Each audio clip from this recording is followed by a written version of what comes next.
guys have missed me from earlier today. I've had separation anxiety as well.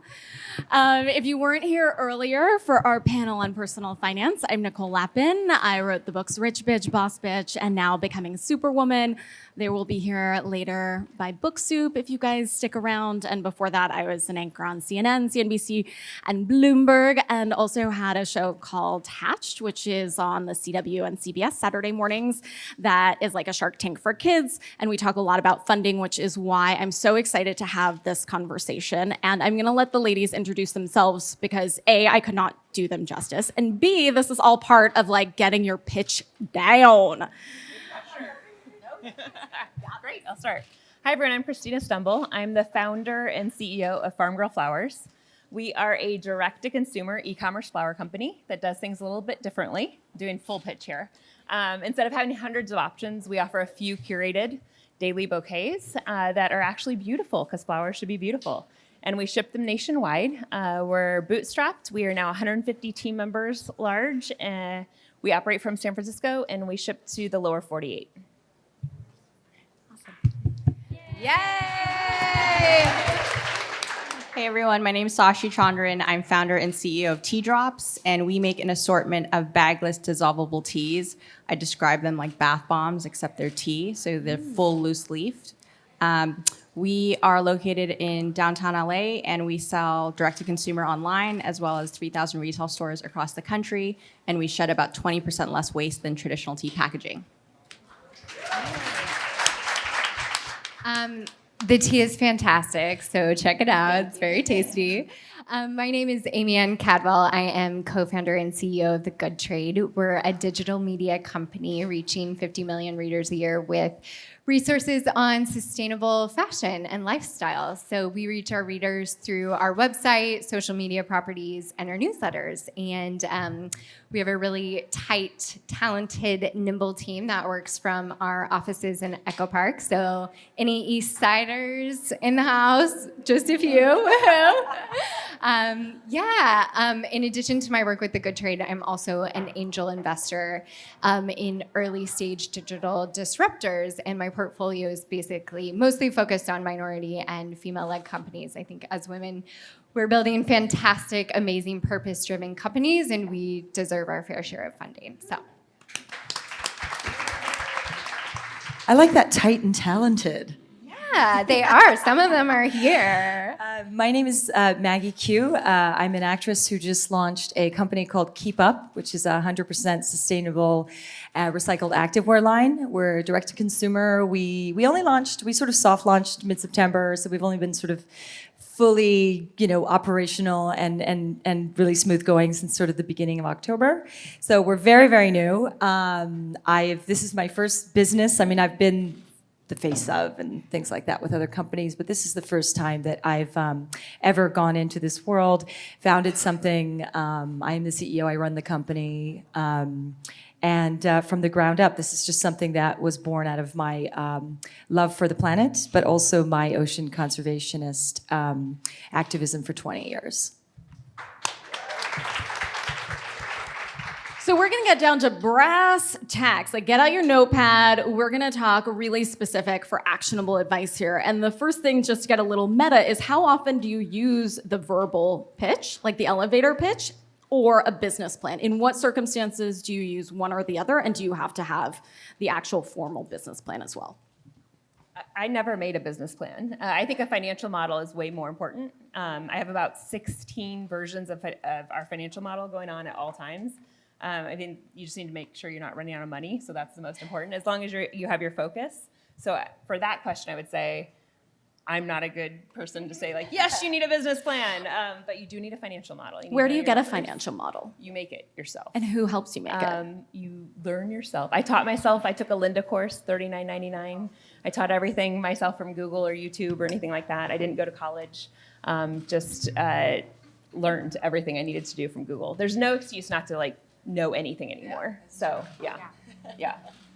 Do you have a financial model? I would agree. I mean, I just think that you have access to so much information that if you feel like you have a deficit in any one area, that there's some expert, and it's likely free, When I first started my business, I didn't know how to make a business plan. I kind of wrote a rough outline. I went to a free resource called SCORE that helps small businesses kind of get off the ground.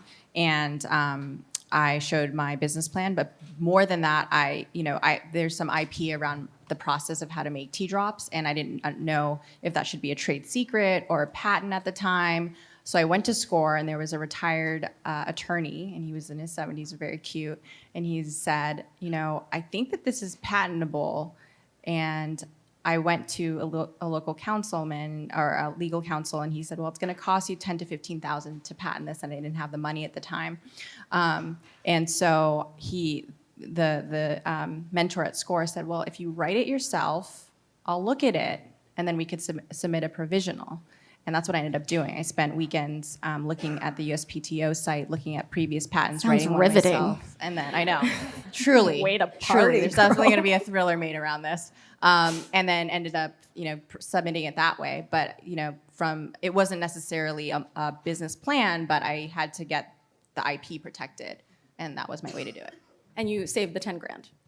Yeah, I mean, I probably paid for it down the line somewhere, but the first provisional patent was submitted.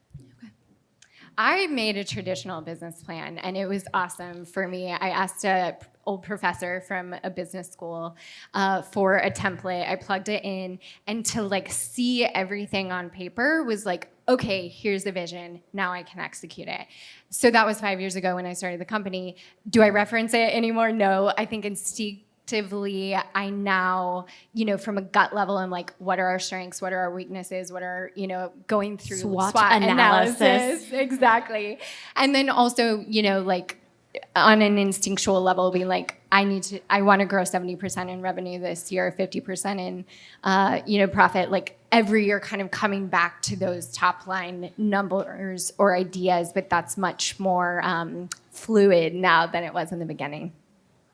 Maggie, did you have a business plan? You're my idol. I didn't have a business plan. We have so much in common, actually. I didn't go to college. I didn't have a business plan. I knew what I loved. The model was very important. The financial model was very important, to make sure that we had a really sort of respected sort of line sheet of what we wanted to sell and what price point we were at and what our investors could look forward to. And that was my COO, Amanda, who really, the company was founded with two people, myself and her. And it's interesting because we wore 16 hats each. So it's sort of like, whatever she could do, she did. Whatever I could do, I did. And that's how we worked it out. And it's just been this collection of a very small group of incredible women who had a lot of different skills, and each person just contributing what they could. But in terms of the pitches, you're right. I mean, people need to see financials, and then they need to see passion. I mean, I cannot say more about passion, because really when you're in a room, I walked in a room, you guys have to understand, I work in Hollywood, everyone's jaded, everyone does not care about anyone. So you walk into a room and everyone sort of, they look at you as if they already have you figured out. And so when I walk into a room, everybody thinks they have me figured out. And when I sit down and I pitch them my passion and my financials, everything changes. Everything in that room changes. And they don't just discount me because I work in Hollywood. They also discount me because I'm a woman and I'm younger and I shouldn't know what I'm talking about. And I'm sure you've had the question, are you just the face of this, or are you getting in there? What do you say? Oh, always. I say, bitches, just kidding. I say, Yes. I'm self-funded. It was something that, like I said to you, you guys, I didn't know anything about business. I didn't go to school for business. I don't have any business leaders in my family. I don't come from a lineage of amazing people who figured it out and made a ton of money. I grew up super poor. I have 5 siblings. We had nothing. And so there was no sort of born vision of people who are loved and grow up with stuff.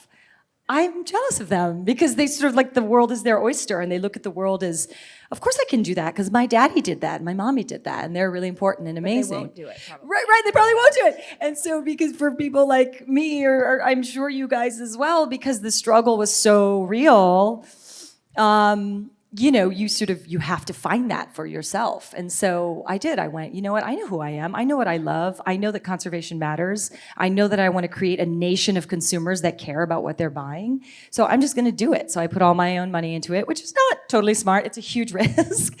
But I knew what I loved. And when you really know what you love and you can see it, like you were saying, you had a visual because of your business plan. I have these visuals where I close my eyes and I see everything. It might not be on paper, but I see it. And if I feel it strongly enough, I do it on my own, which is what I did with this company. I mean, I wouldn't say no to a trust fund. I don't have one. I know, I wouldn't either. I'm jealous. I'm jealous of them. I'm not kidding. Same. Although I think it's about staying hungry. I mean, the people that I see that are the most successful are the ones that are hungry, that actually like will go do everything themselves, right? And so if you have a trust fund, you might not have done everything yourself, right? Totally. I mean, I work like I have $0 in my bank account. That is not true. You have an amazing necklace. It says self-funded. Maggie said she was self-funded. What a self-funded necklace. Yeah, it's so great. Did you make it? No, The wing made it. It's out there? Which is kind of ironic because they're very funded. But, I'm going to get one that's actually self-funded. I'll get boss bitch. If I'm self-funded, can I afford the necklace? You guys, totally. Yeah, totally. So how many of you are self-funded? I was up to a point. And then what happened? Should I go over just my Yeah, brief let's talk journey? about funding and then we'll talk about then we'll talk- self-funding. Yeah, because I have so much admiration for what Christina did. It's amazing. So I started, I actually didn't know if it would turn into a business. I got the patent. I was passionate about the idea. I experimented selling in farmers markets and the like. And then about 6 months later, I was working a corporate job in Silicon Valley at the time. I decided that, this is something I want to pursue and just see. Because at the time I was deciding if I wanted to go to business school, if I didn't. I had saved up enough to go to business school, and then I had just bought a house, so I took a home equity line of credit on my house. And with that, I started the business. And I didn't spend all of it all at once, but I had about $150,000 to start. And so. But you didn't go to business school. I did not. And nobody went to business school? I went to business school for an MBA in social impact, which is now what I do in sustainability and social impact. And that was an amazing experience for me to have like mentorship through that and have that structure. Yeah. You don't need the MBA, obviously, to go raise money. Yeah, I mean, every path, I think that's what's amazing about this panel is like there's so many paths to get to somewhere, and we still don't know where the journey's going to end, and I think that's the exciting part about it all. So my journey ended up being that, I had this amount that I was going to invest into business school at the time. I ended up saying, let me just start this business. This will be my MBA.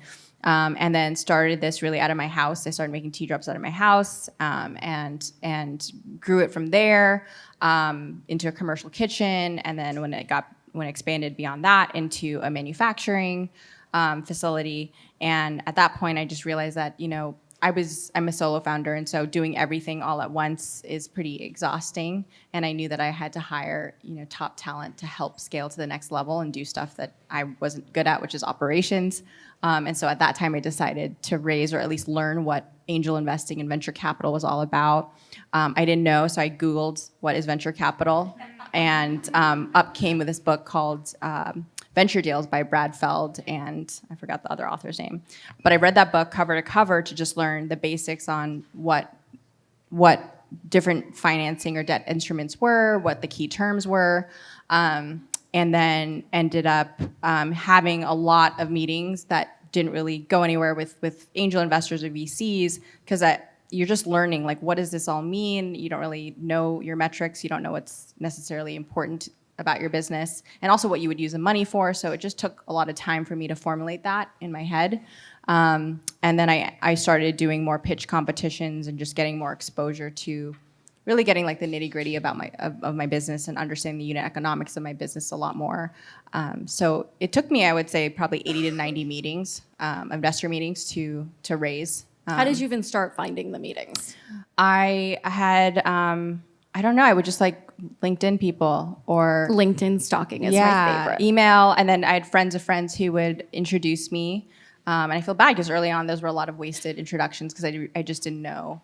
You just don't know what you don't know. So I think through that process and doing more pitch competitions and being forced to really address the financial model and so many things, that helped, that introduced me to other people who knew of other angel investors and accelerators, and it kind of built over time. But it took me about I would say, good 2 years to like finally raise and be in a position. And up to that point, I was just bootstrapping. And how much did you raise, and where did you raise? So today I've raised about 2.5 million, and that's come from a combination of angel investors and then more traditional institutional investors, venture capital firms. So I think the 150 grand you invested in yourself Thank you. Yeah. will pay most dividends later on. All right, ladies of the self-funding world, Christina, did you want to go into any raising? sort of raising I've angel tried round? many times. Okay. So everybody asks me, like, how did you decide to be self-funded?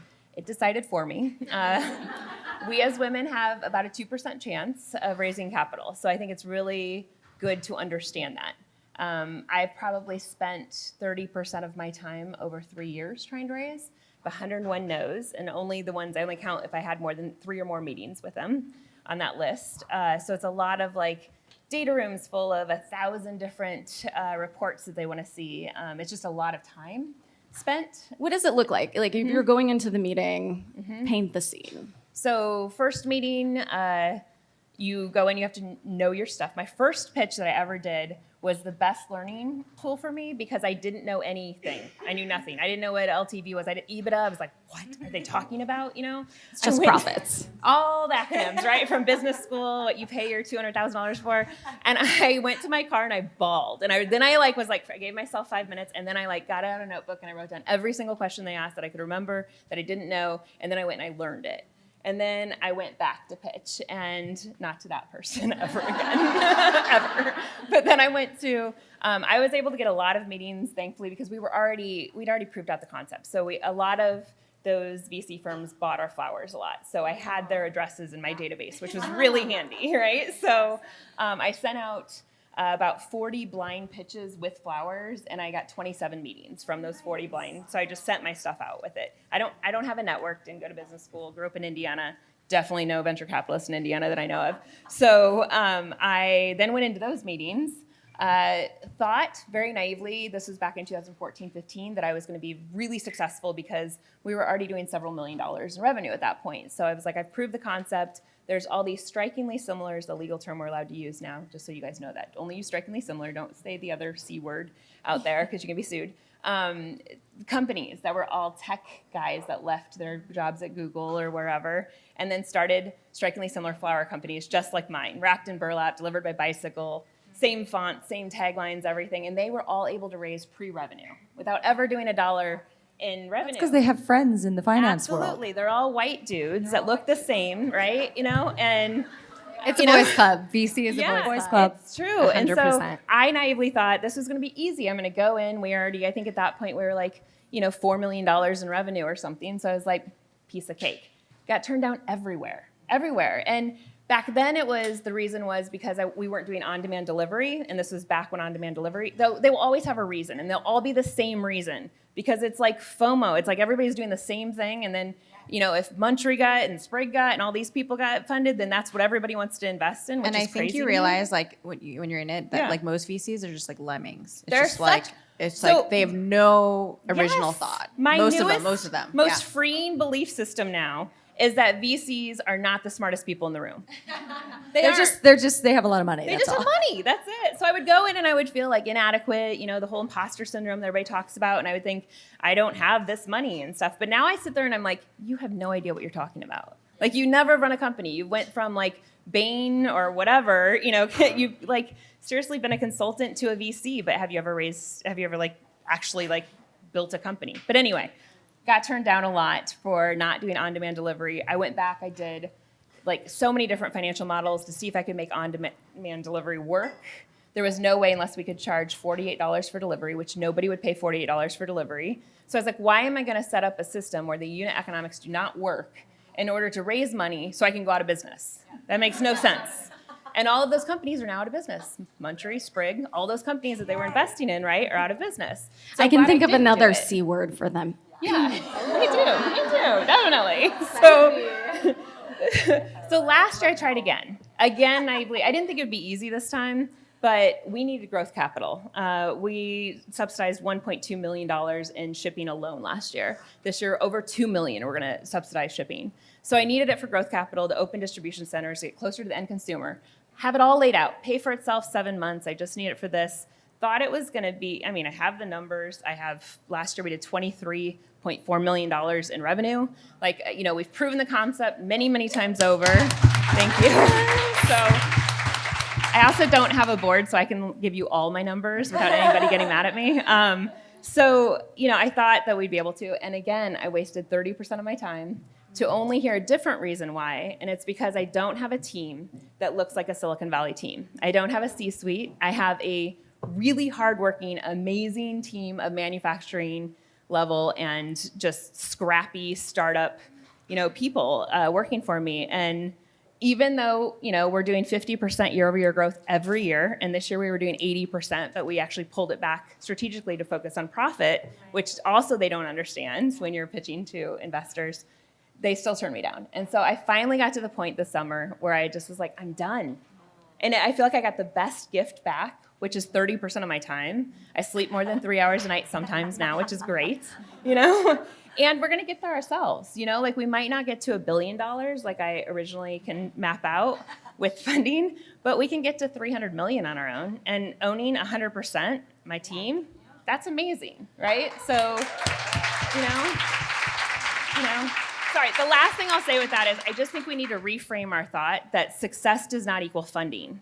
Like, we only see the successful companies that are put in the press because they go to Crunchbase and they find out who raised the most money that year. And it's like, these are the top 20 to watch. But they're not actually looking at any benchmarks other than how much money they raised. That's it. I'm sure it's such a weird culture that it is prized how much you raise, when that is actually only when your journey starts. Like, raising money is they tout it. It is difficult, but that's actually when your journey begins, and it's how you deploy that capital. It's your team. It's so many other things that it's just weird. And why would you celebrate giving your company away? Too. Well, that's the thing. It's like, hello, Captain Obvious. You went into business to be your own boss. You raise money. You have a boss. Yeah. They are your boss. Yeah. Your board is your boss, and I'm sure you're going to start saying no to. They're going to try to give you money at this point. I turned down 10 meetings a week. How gratifying is that? Amazing. Woohoo!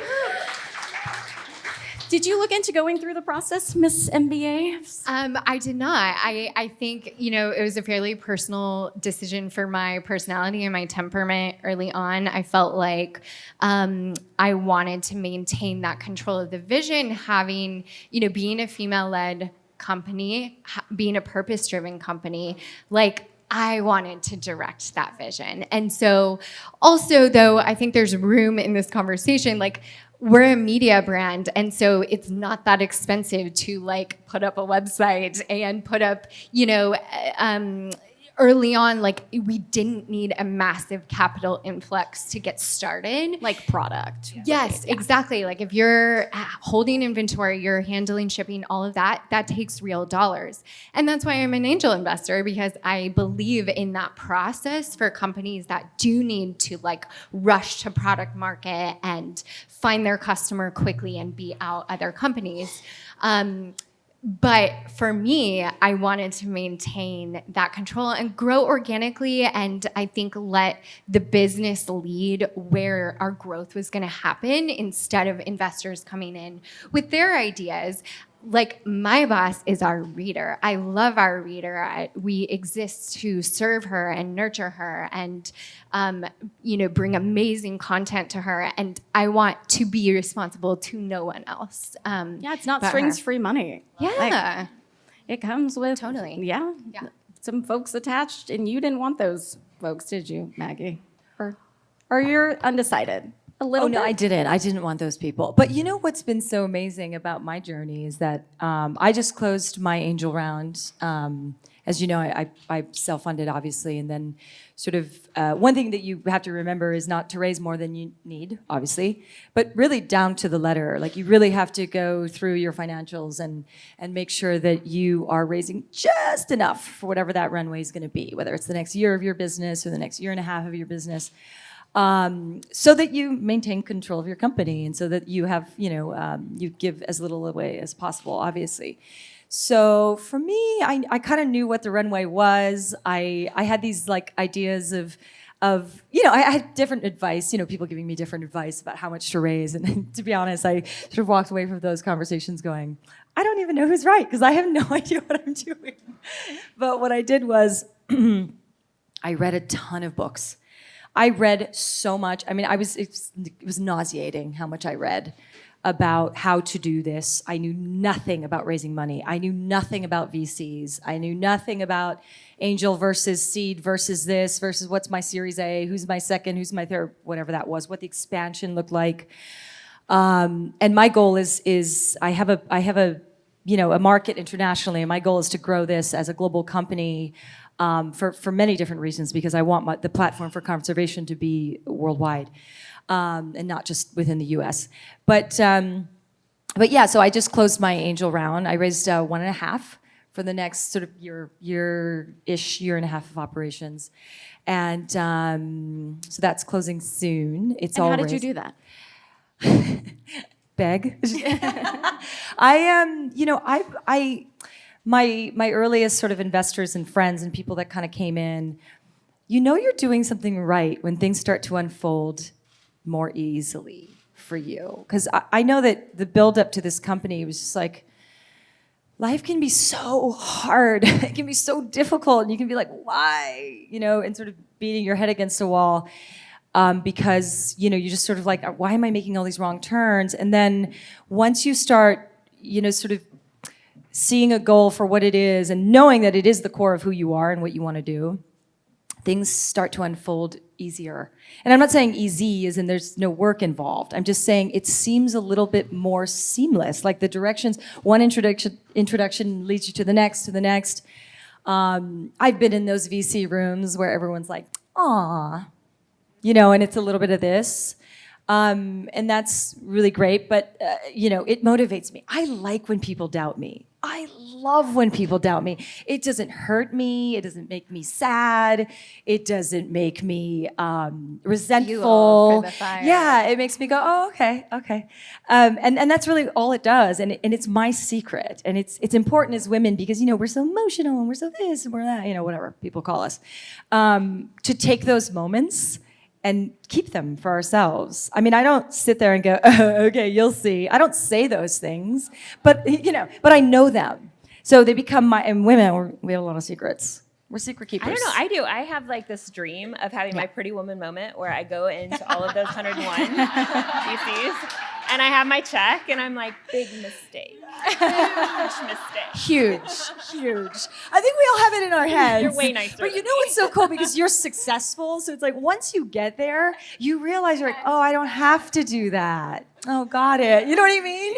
Because the proof's in the pudding. But it gets me. No, but going it's at fun night. to think about. Well, all I know about Wall Street and life is that it's better to beat low expectations. And you're definitely getting that pretty woman moment. I cannot believe that we're out of time. I could talk to you ladies forever and ever and ever. And I wanted to take questions, but thank you. Thank you.